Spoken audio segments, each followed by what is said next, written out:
Cristiano Ronaldo is a devil of many varieties. According to Manchester United, he's a Red Devil legend. Advertisers have made him the best paid athlete in 2017 due to his so-called devilish good looks, but because of how he's allegedly handled that money, the Spanish taxman has branded that devilish, and that's one accusation too many. Ronaldo supposedly wants out of Spain, so here are 5 ways Real Madrid can replace their top goal scorer in the history of the club.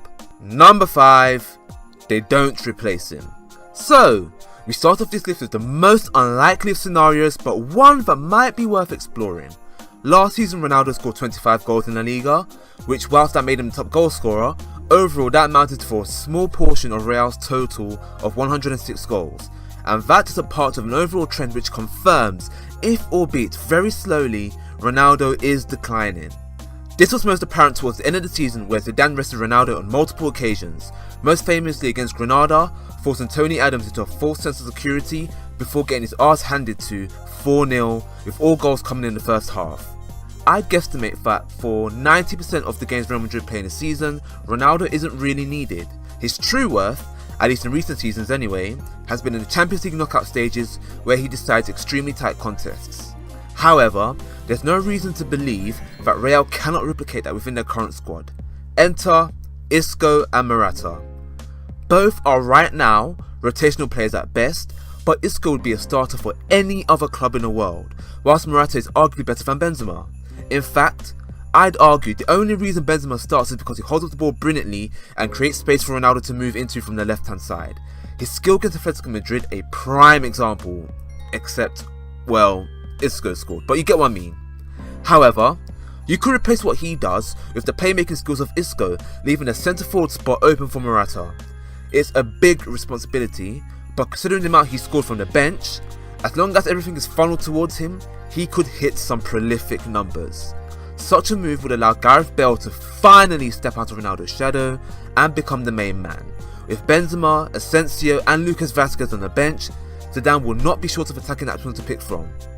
This would also allow Real Madrid to save up money and spend it on another position. Did I hear someone say David De Gea? The downside to such a move is that you're gambling on Morata becoming a genuine superstar and Gareth Bale being injury free. And let's just say there's more chance of Theresa May forming a strong and stable government. Number 4, Robert Lewandowski. Since Ronaldo transitioned from wing wizard to cerebral striker a few years ago, I've seen a lot of similarities between himself and the Bayern Munich striker. Their movement and ability to find space inside the box is unparalleled, and both are the absolute focal point of their respective teams due to their single-mindedness to score goals. More on this later, but if you look at their skill set, it's very easy to see why. Both are good with their weaker foot, both are deadly in the air, and both are set-piece experts. Whilst you'd give Ronaldo the edge in those categories, Lewandowski is probably the stronger and holds up the ball better. Quick fun fact, his wife is a world, European and national medalist in karate. Lewandowski's dad was a Polish judo champion, whilst his mum and sister played volleyball. Staying on topic, at his very best, Lewandowski is just as devastating as Ronaldo. His quadruple in the Champions League semi-final, the only player in history to do this, is a masterclass, and his 5 goals versus Wolfsburg in 10 minutes is the most clinical performance ever. A lot of people berate Ronaldo's single-mindedness towards goals and individual awards, but Lewandowski has the same attitude. He's reportedly fuming at his teammates because they didn't do enough to help him beat Pierre-Emerick Aubameyang to win the Bundesliga top goal scorer award. Because of this, I bet Lewandowski to score similar amount of goals to Ronaldo if he moved to Real. In the recent encounter, the only minor difference between the two sides was thought to be the attack. With a strong supporting cast, I definitely think Lewandowski can reach Ronaldo type numbers. In fact, he's doing so already. He scored more goals against Real Madrid in the Champions League than any other player in history. And you know what they say, if you can't beat them, join them. The downside to this deal? If Bale gets injured, the attack basically has no dribbler and speed unless you play Lucas Vazquez. And is he good enough to carry Real Madrid? Number 3, Eden Hazard. For many years, Zinedine Zidane has spoken publicly on how much he rates Hazard as a player. Personally, I think he's the second best dribbler on the planet, behind of course Lionel Messi. He's more in control of himself than Neymar or Ousmane Dembele, who very often run into dead ends. He's ambidextrous, unlike Ian Robben, who predictably cuts in on his right foot, and he has more speed than the likes of Coutinho, Iniesta or Luka Modric, who specialise in close quarter dribbling than running past multiple players in a flash. A lot of people bash Hazard for his lack of goals, at least in comparison to his contemporaries anyway. But he's always played under defensive managers. Given more freedom, I'd expect Hazard to reach those numbers. Of course, those numbers that you can see in front of your screen right now are not Ronaldo numbers, but he'd add another dimension Madrid have lacked in years: dribblers. Marcelo and Carvajal provide width from out wide, whilst Bale and Ronaldo especially move inside the box. Whilst this has undoubtedly worked, it does leave Real Madrid looking unbalanced at times, sometimes relying on their sheer star power to get them through games. Hazard addresses the need for a forward dribbler, and you still have space to get 2 more goal-orientated forwards into the team. Number 2.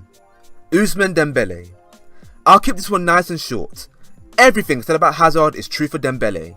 The key differences being that he's 6 years younger, he will be cheaper, and most importantly, isn't injured to the point that he'll miss the beginning of the season. Of course, Hazard is currently better because of his composure and game intelligence. There's even a case not to pursue this deal, as it isn't an upgrade on who Madrid currently have. Plus, he potentially bought Marco Asensio's route into the first team. However, you could counter that with the fact that Dembele has the potential to be the best.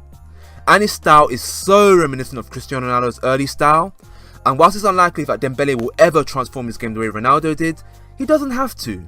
Dembele is a traditional winger, and as a traditional winger, he's superior to Ronaldo when he was his age.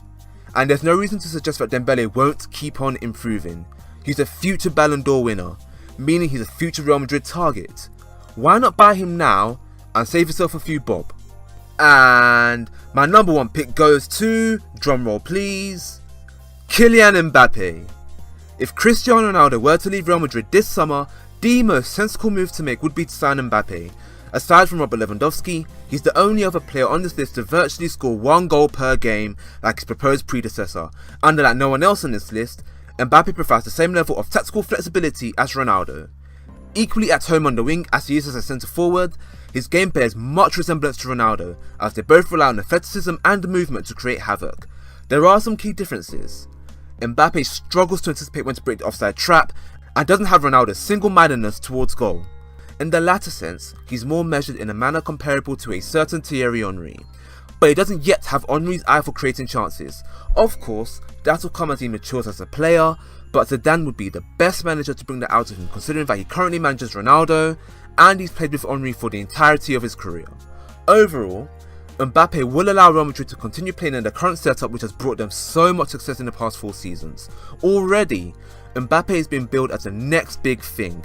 Commercially, they'd make a killing on his image rights for potentially a decade. Trust me, if you think the hype around Pogba is overblown, you ain't seen nothing yet if this deal goes through. Aside from a lack of experience, there is literally no downside to this transfer, and that's why Mbappe is my number 1 pick to replace Cristiano Ronaldo. But enough about my opinion. What do you guys think? If Ronaldo were to leave, should they replace him with any of the guys on my list, or would you say someone else, like Aubameyang, who supposedly promised his grandfather that he played for Real Madrid, or Aguero, who has been a long-time target? Only one place to voice your opinions, and that's in the comment section. Don't forget to like, share, subscribe, and click the bell for notification of my videos to your phone the moment they come out. Until next time, take care.